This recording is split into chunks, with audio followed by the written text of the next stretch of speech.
बच्चों class 7th की exercise 11.4 का क्वेश्चन नंबर 6 करेंगे। देखिए क्वेश्चन नंबर 6 में आपको क्या दिया हुआ है कि 700 मीटर लंबे और 300 मीटर चौड़े एक आयताकार पार्क के मध्य से।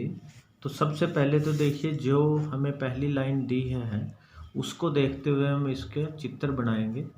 हमें कहा है कि एक जो पार्क है उसकी जो लंबाई है वो है 700 मीटर। तो जैसे ये 700 मीटर हमने लंबाई लिख दी और 300 मीटर उसकी चौड़ाई लिख दी। एक आयताकार पार्क के मध्य बीच से होकर जाते 10 मीटर चौड़े दो रास्ते बने हुए हैं 10 मीटर चौड़ाई के, जो एक दूसरे पर परस्पर लंब और चौपड़ के आकार के, मतलब चौराहे की तरह वो उसको कट कर रहे हैं। यानी इस तरह से है जैसे एक रास्ता ऐसे बीचों बीच इधर से और ऐसे ही इस तरफ, मतलब ये रास्ते हैं दो, जैसे ये बीच में से ऐसे, और इनकी जो चौड़ाई है जैसे 10 मीटर इधर से, 10 इधर से, 10 इधर से, 10 मीटर चौड़ाई है इस रास्ते की। अब क्या निकालना है इसमें आगे क्वेश्चन में हमें कहा है कि इनमें से दोनों पथों का क्षेत्रफल ज्ञात कीजिए। एक तो हमें दोनों रास्तों का क्या निकालना है, क्षेत्रफल निकालना है कि दोनों रास्तों का क्षेत्रफल कितना होगा। दोनों पथों का क्षेत्रफल निकालना है, यानी इन रास्तों का क्षेत्रफल क्या होगा वो निकालना है। और दूसरा पथों को छोड़कर यानी रास्ते को छोड़कर शेष भाग का क्षेत्रफल भी ज्ञात कीजिए। और उत्तर को हेक्टेयर में निकालना है, यानी उत्तर जो मीटर स्क्वायर में आएगा उसको 10,000 से भाग दे देंगे, वो हेक्टेयर में हमारा आंसर आ जाएगा। तो अब देखिए पथ का क्षेत्रफल कैसे निकलेगा, पहले दोनों रास्तों का क्षेत्रफल निकालेंगे। देखिए बच्चों सबसे पहले हम इसमें थोड़ा सा नाम लिख लेते हैं इन रास्तों का। जैसे मान लीजिए ये एक आयत है, इस तरह से इस रास्ते की ये एक आयत बन गई है बीच में, ये वाली छोटी आयत ये ऐसे, इसका नाम लिख लिया जैसे हमने ए बी सी और डी, हमने इसका नाम लिख दिया ए बी सी डी। और एक आयत हमारे पास है जैसे ये वाली दूसरे रास्ते वाली, तो इसको लिख दिया ई एफ जी और एच, ये आयत ऐसे हो जाएगी ये इस तरह से। और बीच में एक वर्ग बनेगा, ये वर्ग जिसकी हर एक भुजा कितनी होगी, क्योंकि 10 मीटर चौड़ाई है यानी 10 ये 10 ये 10 ये 10 ये। इसका मैं नाम लिख रहा हूँ जैसे पी क्यू आर एस। बच्चों देखिए थोड़ा सा यहाँ आपके समझने वाली बात है। जैसे अगर हम मान लीजिए, ध्यान से देखना इस बात को, मान लीजिए मैं इसमें देखो कलर कर रहा हूँ ये ब्लू पेन से इस आयत में, ये वाली जैसे आयत ऐसे ये वाली ये, और अब मैं दूसरे कलर का मान लो, देखिए मैंने इस कलर से क्या दिखाया कि इस आयत का क्षेत्रफल निकाल लिया। अब देखिए मैं दूसरी आयत का क्षेत्रफल निकाल रहा हूँ, मान लीजिए मैंने इसका निकालना है ऐसे, ये देखिए ऐसे मैंने ये रेड पेन से दिखा दिया। अब देखिए जब ये आयत ली थी तब भी इस वर्ग का क्षेत्रफल बीच में आ गया था, और ऐसे आयत ली तो ये वर्ग दो बार बीच में आया, एक बार इसके साथ एक बार इसके साथ। तो जब हमें पूरे रास्ते का क्षेत्रफल निकालना है तो एक बार तो ये आयत लेंगे, जिस आयत की ये इसकी लंबाई कितनी होगी इस आयत की यहाँ से यहाँ तक, जितनी ये है 700, तो लंबाई 700 और चौड़ाई 10, तो इस आयत का क्षेत्रफल लंबाई गुणा चौड़ाई से आ जाएगा 700 गुणा 10। ऐसे ही इस आयत की ये लंबाई कितनी होगी यहाँ से, जितनी ये 300 है, तो ये लंबाई इसकी 300 और चौड़ाई 10। और ये वर्ग दो बार आ गया, एक बार इसमें और तो फिर इस आयत के क्षेत्रफल में जब इस आयत को जोड़ोगे तो एक बार इस वर्ग के क्षेत्रफल को घटाना है, क्योंकि इस वर्ग का क्षेत्रफल होगा भुजा गुणा भुजा, तो इस वर्ग के क्षेत्रफल को एक बार घटाना है। तो देखिए कैसे करेंगे हम इस क्वेश्चन को।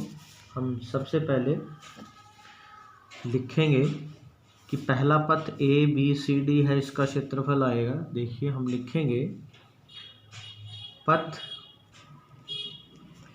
ए बी सी डी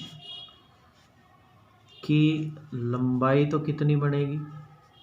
हमारे पास ये लंबाई यहाँ से यहाँ तक बनेगी 700 मीटर, और पथ ए बी सी डी की चौड़ाई कितनी बनेगी हमारे पास? ये चौड़ाई रहेगी 10 मीटर। तो पथ ए बी सी डी का जो क्षेत्रफल होगा लंबाई गुणा चौड़ाई से, यानी 700 गुणा 10, यानी ये आ जाएगा हमारे पास कितना?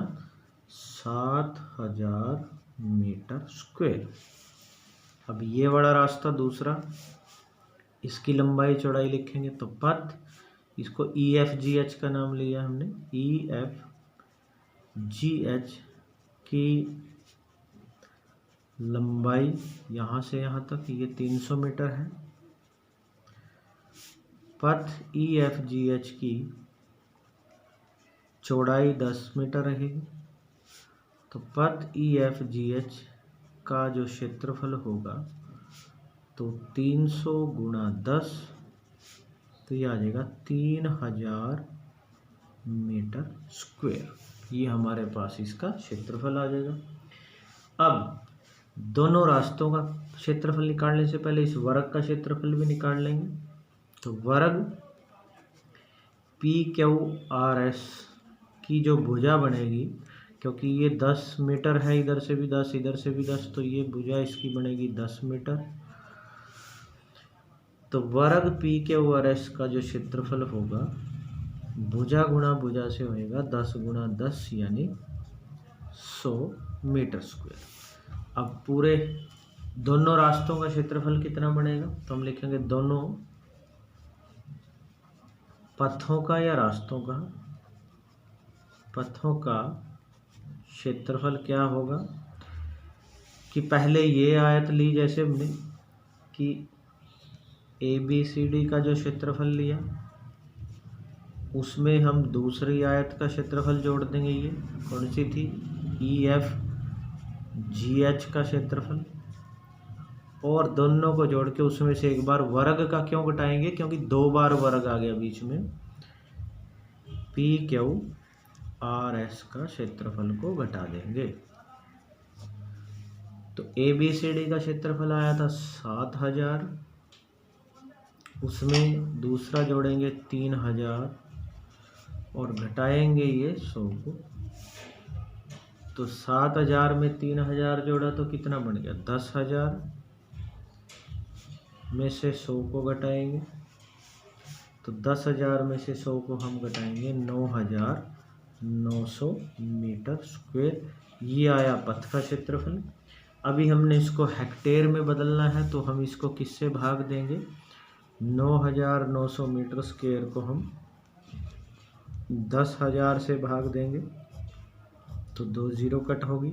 अब नीचे 2 जीरो बची, 2 अंकों के बाद यहाँ दशमलव लगेगा, तो 2 जीरो बची हैं, तो यहाँ दशमलव आगे 0 लगा देंगे, तो ये हेक्टेयर 10,000 से भाग करके हेक्टेयर बन गया। तो हमारा आंसर आ गया पथों का जो क्षेत्रफल है रास्तों का 0.99 हेक्टेयर आ गया है।